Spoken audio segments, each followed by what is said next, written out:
Dobar den, učenici! Dobrodošli na časot po biologije za 8. oddelenje.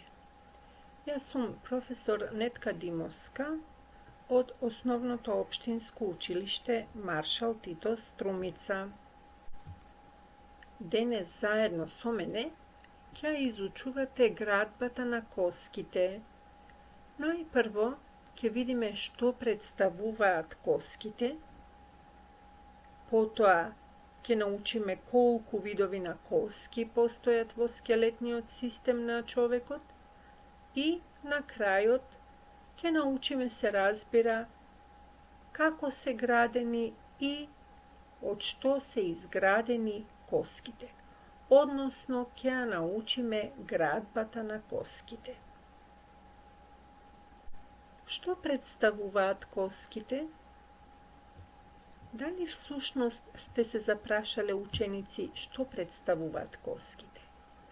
Site koski predstavuvat kruti organi vo organizmut na čovekot i tije se povrzani vo jedan taka narečen skeleten sistem.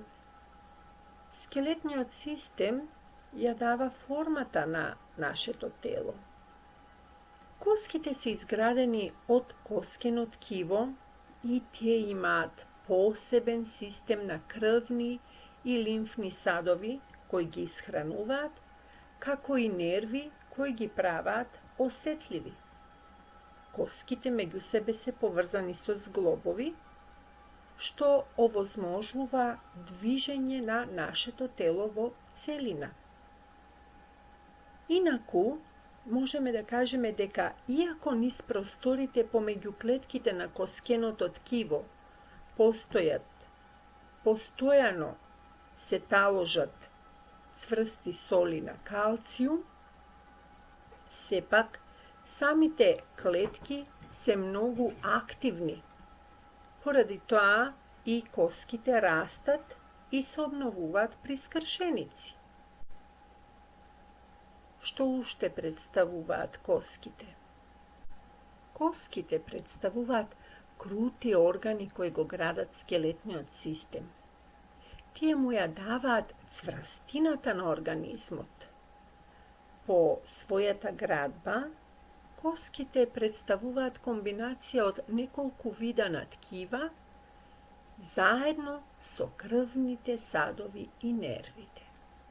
Rekov me deka krvnite sadovi nosat hranljivi materiji i kislorod do koskenoto tkivo ili koskenite kletki, so što gi ishranuvat i go ovozmožuvat rastot i razvojot na koskite, a nervite gi pravat osetljivi.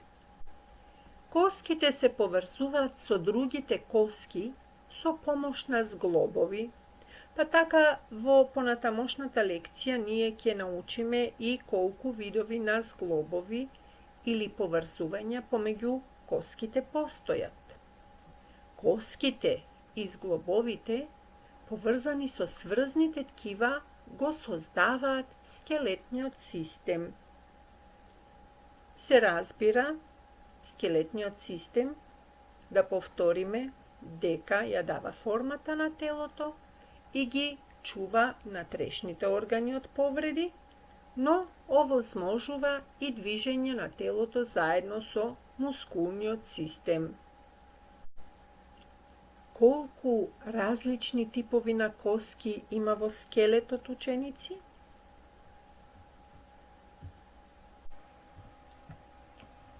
Во скелетот на човекот постојат 5 различни типа на коски.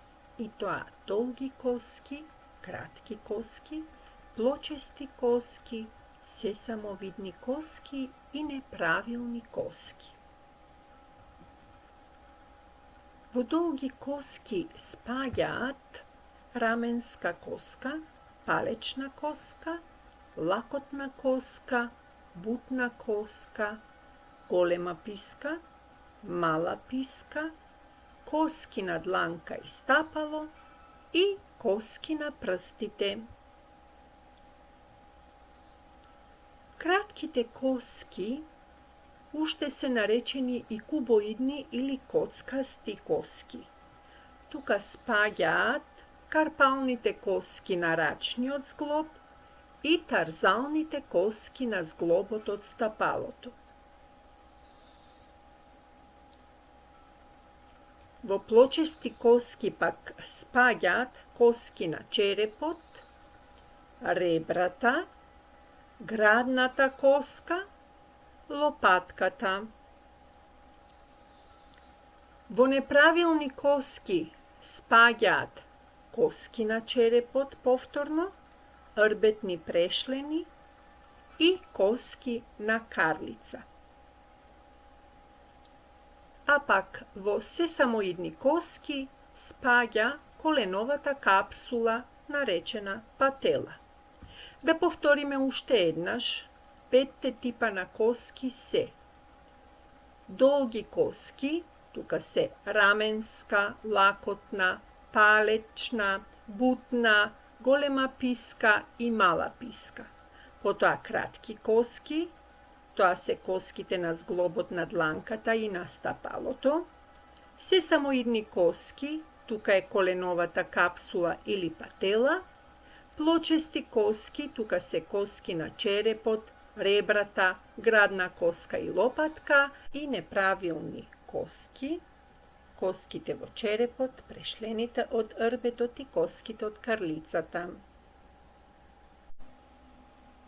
А сега да видиме како се градени коските. Коската представува крут и цврст орган од кој е изграден скелетниот систем кај човекот. Како дел од скелетниот систем, коските пружаат подкрепа на телото, заштита на внатрешните органи во телото, создавање на крвни клетки и складирање на минерали. Централниот дел од телото на коската е издолжен и шуплив и уште се нарекува диафиза, додека двата краеви се две епифизи.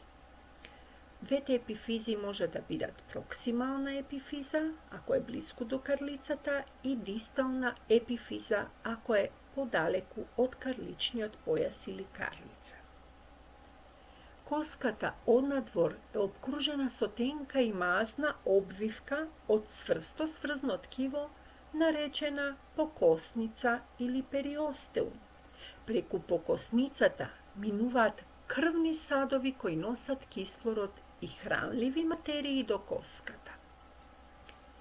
Натрешноста на покосницата има клетки способни за делба и неопходни за создавање на компактно коскено ткиво или компактна коска која се одликува со цврстина или тврдост, со густина или спиеност, како и со отпорност кон виткање.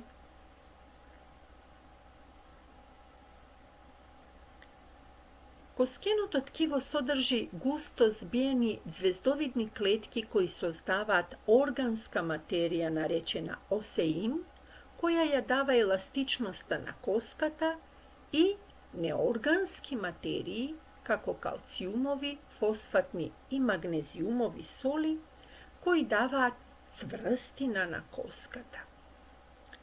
Исто така, можеме да кажеме дека звездовидните коскени клетки уште се наречени и остеоцити. При созревање компактната коска развива мрежа од васкуларни канали. Тие канали се наречени Хаверсови канали и содржат крвни садови кои ги снабдуваат остеоцитите со нутриенти или хранливи материи. Хаверсовите канали се обкружени со слоеви на компактна коска наречени остеони. Секој остеон уште се нарекува и Хаверсов систем.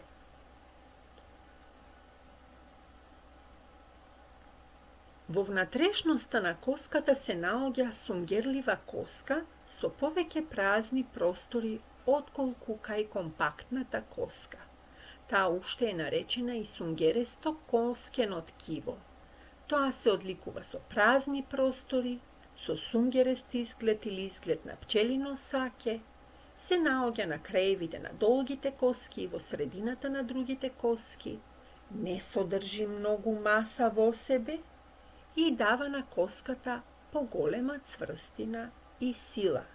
Поради тоа коските не можат да се кршат така лесно.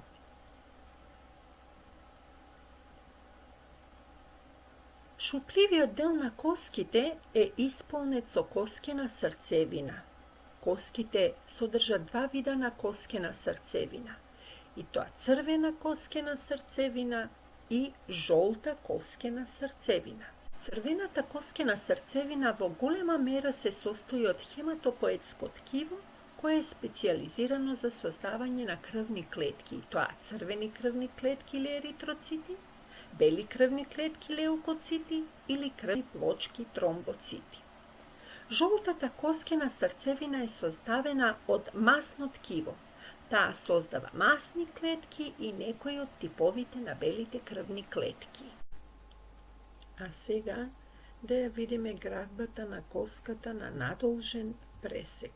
На овој диаграм од левата страна гледаме дека коската е поделена на 3 дела, при што централниот долг дел на коската се нарекува диафиза, додека двата крајни дела од коската се нарекуваат епифизи.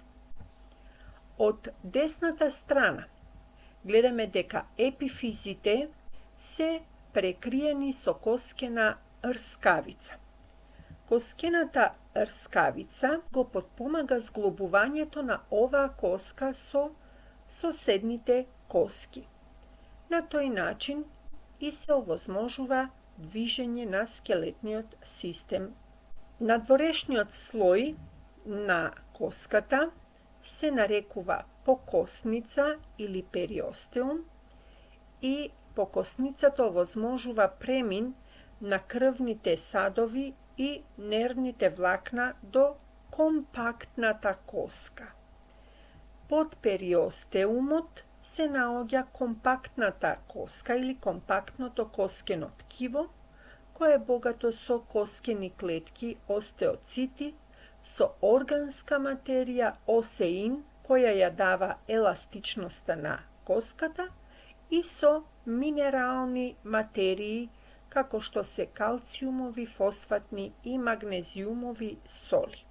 Во коската постојат два типа на коскена срцевина.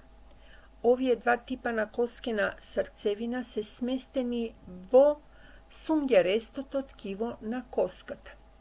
Тие два типа се црвена коскена срцевина и жолта коскена срцевина. Црвената коскена срцевина обично се наоѓа на краевите од долгите коски, тоа во сунгерестото ткиво, кое што има повеќе простори, пошупливо е, има изглед на саќе и ја дава цврстината на самата коска. Црвената коскена срцевина создава крвни клетки, како што се црвените крвни клетки или еритроцити, белите крвни клетки или леукоцити и крвните плочки или тромбоцити. Жолтата коскена срцевина обично се наоѓа во средишниот дел на долгите коски. Таа е составена од масно ткиво и се карактеризира со способност за создавање на масни клетки, како и некои од видовите на белите крвни клетки. Исто така рековме дека коската е снабдена со крвни садови, кои што носат хранливи материи до коскените клетки, на тој начин го овозможуваат растот и развојот на коските и исто така нивното опоравување од разните типови на скршеници. Нервите пак овозможуваат осетливост на самите коски. Пријатно учење, ученици, ви посакува професор Нетка Димовска od osnovното opštinsko učilište Maršal Tito Strumica.